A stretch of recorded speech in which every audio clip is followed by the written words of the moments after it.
Hi there, this is Sandra with Austin Days, and I am here today with the Honey Island Swamp at Ruby's Barbecue. They just finished a great meal. How are you guys doing? Oh, full. Yeah? Doing great. Delicious. What'd you get? What didn't I get?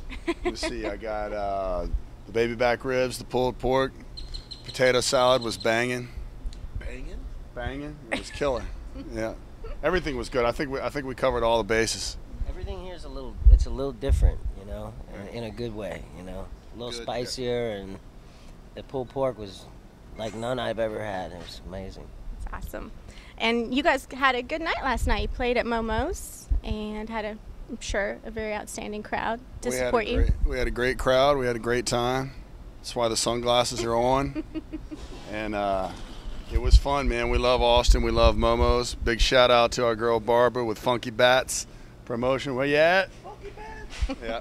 No, she does a great job, and it was killer. This is the second time we played here, and we had a really good crowd, and can't wait to come back. That's great. And I know you said earlier that you had spent some time in Austin. You played with Papa Molly as well?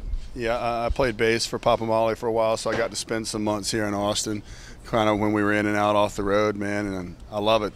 Get back here every chance I can. That's great. So now you guys are about to hit a tour promoting your new album, Good To You. You want to tell me a little bit about the title of the album and how you got to, creating it and what inspired you guys? Well, the title of the album's it's kind of the hook of the first song on the album, which is actually called Chocolate Cake, and we just thought we'd get creative and name the song Chocolate Cake for some reason instead of Good To You. Actually, not all that creative, but it worked out. It was cool, and we just thought that should be the name of the song. But it's a good little record. Is there a special song is there a song in particular that's really special to the heart? I know I'm sure a lot of them are, but something that really just strikes a string here. Well, yeah, the song, the title is taken from the first one. Chocolate Cake is the first one that all four of us wrote together. Mostly because Chris and I tend to bring songs in and work on each other's songs, but we've been out on the road a lot in the past year, and that was sort of the first time that all four of us rehearsed. Yeah, amazing things happen when you rehearse. Yeah. No, but so that's kind of it's also just kind of the one that we felt strongest about on the record, and so that's the first song, that's the first single, and I think I speak for us all when I say we look forward to playing it every night. So we're not tired of it yet.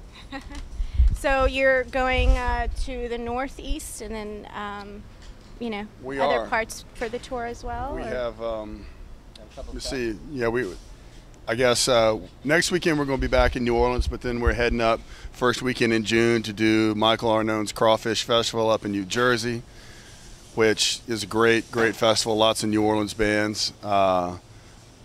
Week after that, we're doing the Riverbend Festival in Chattanooga. We're going to be at the Roots and Blues Festival in Columbia, Missouri later this summer, the Chenango Blues Festival up in upstate New York.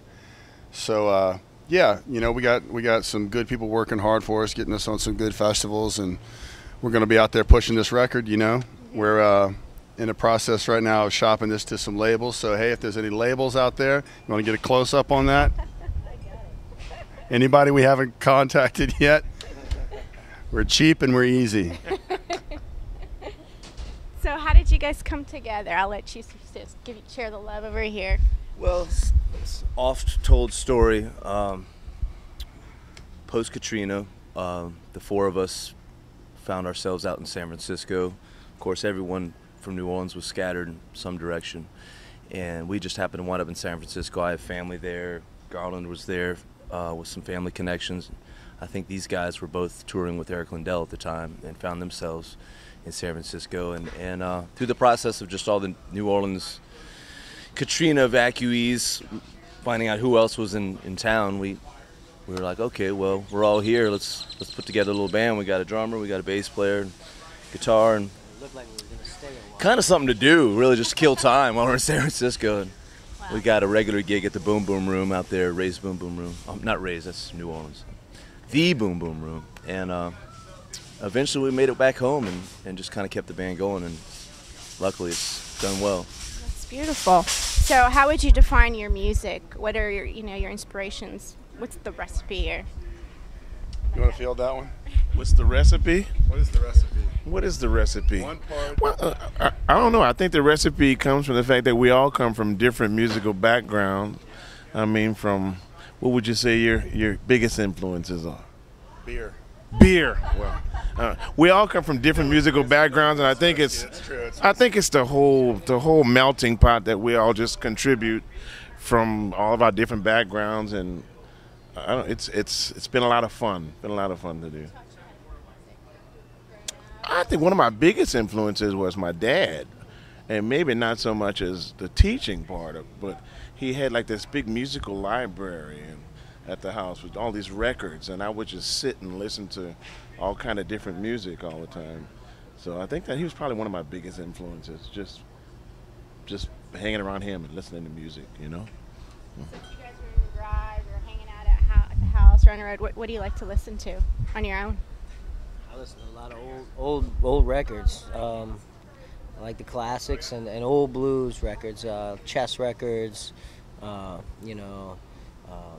Blue Note, and whatever we can get our hands on. Really, I like old vinyl records because you can still find that out there. It's hard to actually find places that sell CDs anymore unless you're at a live show. Miley Cyrus. Getting a lot of play in the van right now.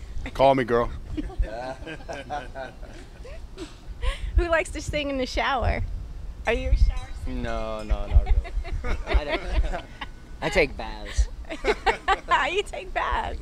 I like to soak it. Just to make bubbles. So, what are some of the things that you guys like to share from the road? What are some fun things that have happened, or somebody ever get left behind? Like, oh shit, we gotta go back. We can't really talk about any of those. We're not at liberty to say. Well, then, who writes most of the lyrics? These two guys. These two guys. We pretty right much here.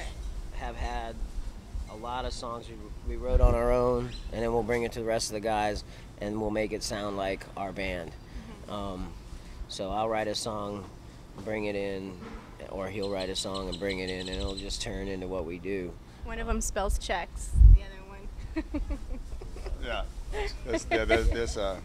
Don't check us on our. We don't print the lyrics in there. You don't check us on our spelling. Lots of songs about whiskey and women.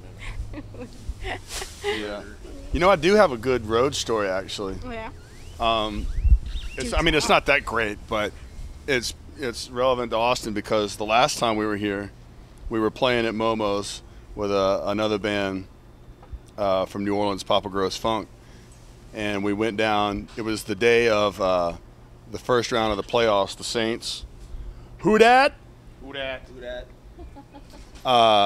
Saints versus the Cardinals, and we were here. We were playing that night. We absolutely had to watch the game. We're pretty rabid Saints fans, like everybody in New Orleans. But so we went over to Shoal Creek. Maybe you guys know Shoal Creek. Mm-hmm. Here, it's like the great New Orleans bar, and watched the game. Made all kind of noise. The place was packed with Saints fans. We absolutely destroyed the Cardinals. We absolutely destroyed ourselves drinking at the game. But then we went and played Momo's for the first time, and it was killer. It was awesome. So, if the Saints make it into the playoffs again, I guess we got to come over here and watch the first round again. Actually went to New Orleans for that. Did you? Fun. For that one, yeah. It was a good time, right? I've never seen, so many people just celebrating. Yeah, it's been a pretty incredible year in New Orleans. Yeah. Nice. That's cool. Well, I hope this is an incredible year for you guys, and Thank you. You pursue all your goals and have fun at the same time. So keep coming to Austin. We love having you guys here. So thank you. Anytime. I've been disconnected. I've been shown the door. I've been disaffected and I can't take it anymore. I'm a dying man. Yeah, I'm a dying. Phone out the window, hung out to dry. Sitting here wondering why I'm looking down at the